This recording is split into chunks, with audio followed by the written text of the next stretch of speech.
Hey everybody, welcome back. Today we're going to be reviewing the Cocinare GoPower eLite Personal Blender. So you ready? Let's get into this. Just a quick note, our reviews are based upon functions and features that we personally think are important. Those might be a little bit different for you, so what we recommend doing is after watching our video, you check a few other people's videos as well, just so you get a wider range of opinions. That way you can make a more informed buying decision, and that's really what the most important thing is of all. The blender comes with 4 pieces. You have your base here, and as you can see, there's no buttons or anything on this at all. Just a tiny bit of ventilation down here at the bottom, which we'll talk about a little bit later. And as you can see up here, just about everything is sealed off on the inside. So it's a very simple design. And the way you activate this is by downward pressure on these pins right here. Next we have our blade assembly here, and that's keyed on the bottom the same way it is on the blade base. As you see, these grooves are nice and deep. So it does get really good contact with the blender base. Evidently the blades are made in Germany. That could be good. I don't know. Sounds good though, doesn't it? And your blade base here just screws directly onto your personal cup. It's a good looking cup. It's got the Cocinare logo right across the side here, and that actually extends straight into the rubber hand grip. And as far as personal cups go, this may be the nicest looking one that I personally have ever seen. Other than the logo on it, you can see a couple of markings here for capacity. You got a 7-ounce line here, you got a 14-ounce line here, and right in here this says this is the maximum height that you can put frozen fruits in. More about that later as well. So the way this works, we would just go ahead and put in all our ingredients, screw the blade base onto the top here just like this, and then in order to activate the blender, it's just a push down, like that. If you look in the included booklet here, they give you a membership card here that actually gives you the first 12-month access to their website, that you get extra features. So you can get access to additional content like recipes and health support groups and stuff like that. After that 12 months, then they start charging you for membership. I think it was something like $100 a year or something like that. I don't know if something like that would be beneficial to you or not. That would be a judgment call. In addition to that membership card, it comes with some teaser recipe cards here that tout some of the different things that they have on their website. Like this one right here talks about their custom weight loss smoothie plan. This one here is talking about their custom immune system boosting, muscle building, and custom thick smoothie plan. I don't know exactly what this means, but okay. Just for fun, we went ahead and made these 4 smoothies that they included. The first one's called Tropical Haven, and it's got cubed mangoes in it, sliced ripe banana, fat-free milk, a little bit of honey, and some vanilla extract. The second recipe was called the Power Berry Smoothie, and that included frozen bananas, frozen and fresh blueberries, a little bit of plain Greek yogurt, and a little bit of unsweetened coconut milk. Our third one was called Red Madness, and this one has frozen strawberries, either vanilla ice cream or vanilla frozen yogurt, milk, and for some reason, ice cubes. In addition to doing the smoothies that came in the guidebook, we went ahead and did our own stress test. I went ahead and tried to make a smoothie the way I like it, which is really thick. It's actually going to be more like a soft ice cream or something like that. So we're going to go ahead and fill this to the max line with our frozen strawberries. And we're going to throw in some whey protein. And we'll go ahead and throw in some Carb Master milk. This should produce a nice thick smoothie and will give us a chance to see how this thing does under load.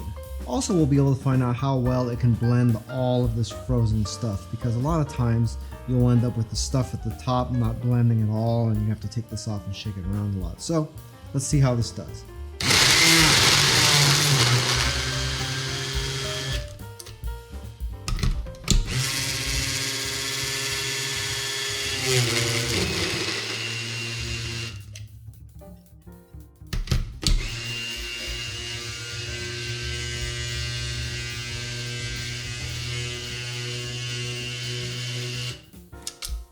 Oh. Okay, and there we got it to shut off due to heat. As you see, this isn't quite blended yet. See how long this takes for this thing to cool back down again. 3 weeks later. Okay, well, we tried it at 30 seconds and it was still too hot to go. Now it's been about a minute. Let's check this out. Okay, now everything is just kind of stuck in there. Now it's mixing. It's starting to get up to the top here now. So now it's mixed. As you can see, it doesn't fill the entire container up here at all. And there again, it stopped due to heat again. So, it gets the job done. If that's gonna happen every time I try to make a smoothie, it's not gonna be a good day. I'll tell you that right now. And as we take the lid off of here to check out our smoothie, but you'll also notice that even though we had this thing filled up pretty much as high as you can, the blade unit sits far enough down in here that you're only getting up to about here on your cup. So you don't really get a full cup. It's a little bit misleading. This entire section up here is where the blade unit connects in there. So really your cup is about that size. Keeping that in mind, if you look at the back of the literature, Cocinare has a little chart here comparing their blender right here to an unnamed blender that starts with N and has several letters after that that looks a lot like a NutriBullet, and also another N blender with less letters that looks almost exactly like a Ninja personal blender. So I'm making the assumption that they're comparing their blender directly versus the NutriBullet and the Ninja personal blender. And down here it's got specs and everything about all three and how the Cocinare blender is better. And looking over this information, it does appear to be pretty factual. However, I've never had an experience with a NutriBullet or that Ninja personal blender shutting off like that when you're blending. I don't exactly know what the deal is with that, but I'm thinking that it has something to do with the lack of ventilation on the bottom of this blender. Remember I showed you earlier, it's only got that one small vent hole. On one hand, it is a good thing that it shuts off to protect the blender so you don't destroy the motor, but it's a bad thing that it's allowed to get that hot in the first place because we're not really having those issues with the other big brands. If you look down lower on this, it actually does say designed for thicker smoothies, and it's saying that Cocinare's blender is in fact designed to be able to handle this, and the NutriBullet and Ninja evidently are not. At first I thought that maybe our review unit might just be a little bit weird, but it does say right in the user guide that if you push it too hard, it will shut off like that. So I'm assuming that what we just did is pushing it too hard. So for you as a consumer, if you like your smoothies to resemble ice cream more than a smoothie, this might be a problem for you. So as far as our conclusions go, this blender is a little bit of a mixed bag. It's got a nice design, it's easy to use, very easy to keep clean, and I really like the design of that personal cup. As far as personal blenders go, it's got the nicest looking cup and probably the most functional for taking out to the gym or whatnot. But what it really boils down to is what you plan on using the blender for.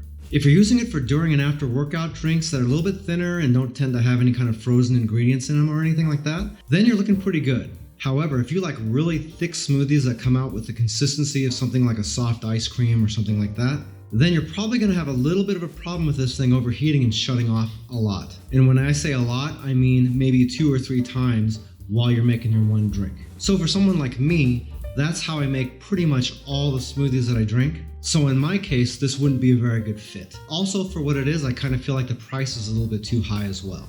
If you'd like to learn a little bit more about the Cocinare eLite blender, we do have a link to its product page down in the description of the video.